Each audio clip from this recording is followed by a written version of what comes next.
President Trump is not happy with Russian President Vladimir Putin, telling NBC News in a new interview this: "I was very angry, pissed off when Putin started getting into Zelensky's credibility because that's not going in the right location," Donald Trump told NBC's Kristen Welker. And because of that, the president is now apparently threatening to retaliate against Putin in this way. He says, "If Russia and I are unable to make a deal on stopping the bloodshed in Ukraine, and if I think it was Russia's fault, which it might not be, but if I think it was Russia's fault, I'm going to put secondary tariffs on oil, on all oil coming out of Russia."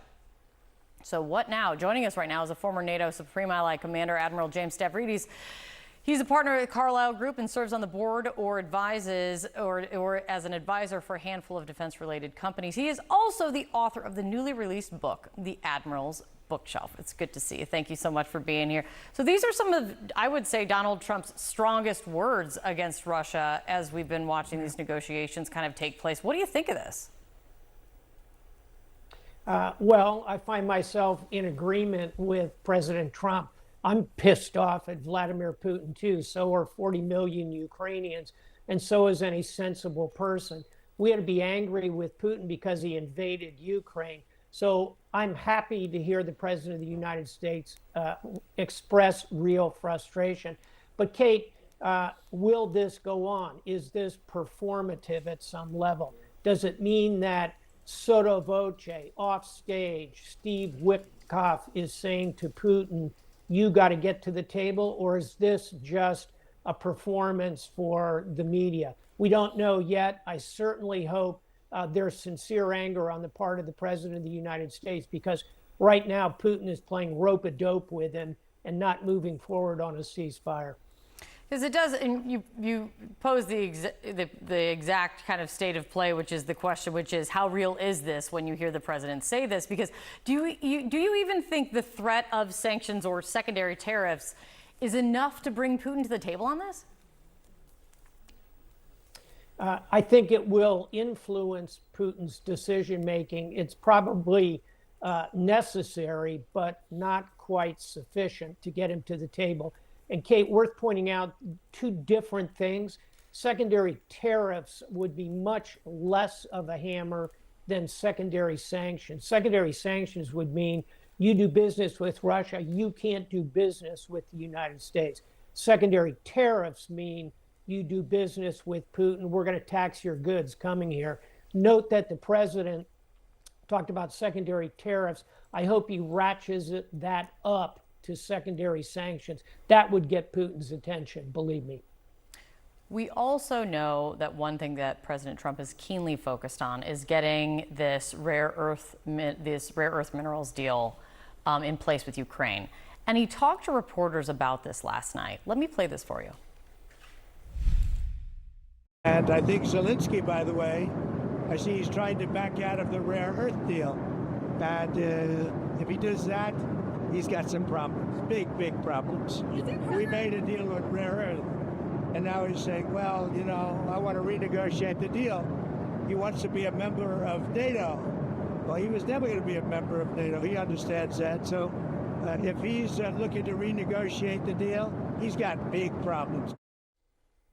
So what the president might be referencing is Zelensky on Friday did kind of emphasize in a press conference Ukraine's not going to accept a deal that would jeopardize its accession to the European Union, saying that that cannot be accepted. What do you think of this? A negotiating position on the part of Ukraine, or really, I guess maybe more broadly, what do you think is or needs to be the priority for Ukraine in these very challenging talks now?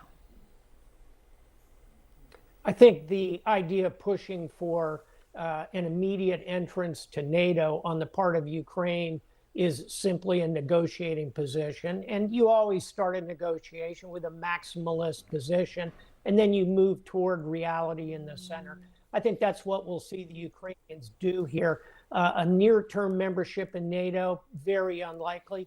Over time, not impossible. But a closer entrance into the European Union, that would be something I would push for very hard from the perspective of President Zelensky. Bottom line, the Ukrainians would be wise to get this mineral deal done. It's clearly something very important to President Trump. And aid to Ukraine is clearly very important to the Ukrainians. Let's construct a win-win outcome here. I think we can do that. Admiral, it's good to see you. Thank you so much. Let's turn to Donald Trump, who is warning of further tariffs on Russia after launching a scathing attack on the Russian president over the weekend. The US president used an expletive to describe his anger at Vladimir Putin, who had questioned the credibility of Ukraine's president as a leader. Mr. Putin had suggested putting Ukraine under, quote, temporary administration as a peace deal is negotiated. Donald Trump clarified his comments on Air Force One. I think he'll be okay. But if he isn't, I was disappointed in a certain way.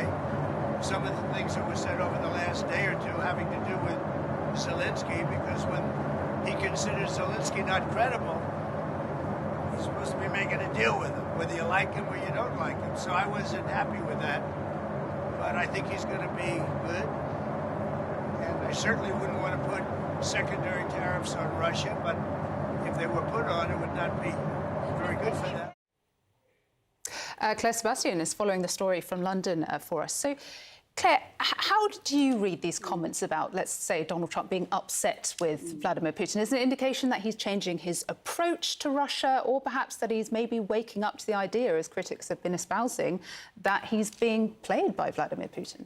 So I think what you can read into it is that there's a real sense of frustration. I think it's interesting that the trigger appears to be Putin's comments last week that he wanted to bring in some kind of UN-brokered temporary administration in Ukraine to carry out the negotiations. Now, Putin has repeatedly questioned the credibility of Zelensky. This has been part of his rhetoric going forward. Many, of course, especially in Ukraine, have read this as yet more evidence of Russia's unwillingness to negotiate in good faith, that he's essentially pushing for regime change in Ukraine as part of it. And we've heard President Trump parrot some of this. He said just a few days after his very first call with Putin that President Zelensky was a dictator because he hadn't held elections last year, which, of course, as we know, it is not allowed under the Ukrainian constitution because martial law is in place. So it's interesting that that's the trigger. But I think what we're seeing is real frustration, right? Because where we are, big picture, is that the US proposed sort of overall ceasefire, a 30-day temporary ceasefire, was rejected by Putin. Then Putin said he was going to, sign on. He said he was going to give the order to stop attacks on energy infrastructure. Ukraine says that's been repeatedly violated. And then we had the situation where he said yes to a Black Sea ceasefire, but proceeded to attach conditions to that, including sanctions relief, which the US has not granted as of yet. So it's stalled at this point. So I think the frustration is breaking through. Now, I don't know if we can go as far as saying that he has understood that he's being played by Putin. There was a couch in there. He said if it was Russia's fault, which it might not be, but if it was Russia's fault, then I'm going to put secondary tariffs on oil coming out of Russia. So that's one thing. And I think the second thing to note is that if you look at the actual pressure that he's putting, the stick that he's threatening to bring to bear in the form of secondary tariffs, that we don't know how that's going to work. We don't know if it would work. This would mean putting sanctions on countries, third countries who import Russian oil, the likes of China and India. Now, the sanctions have been structured all along to allow this to happen so that Russia, which exports 10% of global oil, Russian oil would not come off the market, sending prices up for everyone. So I think that is one thing to consider. We don't know if he's going to do it yet. And I think that's why you see the Kremlin shrugging this off today and saying, actually, we're just going to continue with the work that we've been doing to restore bilateral relations and continue down, some kind of solution on Ukraine. And meanwhile, there is still renewed scrutiny on Ukraine because Ukraine's President Zelensky said he's rejecting the US's latest deal on rare earth minerals. Just walk us through what we know about this new proposal from the United States, because it's not quite clear what's on the table. Yeah, so what we know, a couple of sources familiar with the matter told us last week that the US had presented a new proposal to Ukraine. And this proposal, apparently, according to these sources, expanded on the original proposal, which, as you remember, was set to be signed on February 27th, the day of that Oval Office spat between Presidents Trump and Zelensky. It would give, apparently, the US more control over Ukraine's mineral wealth. It would include all minerals, including oil and gas, all sort of natural resources.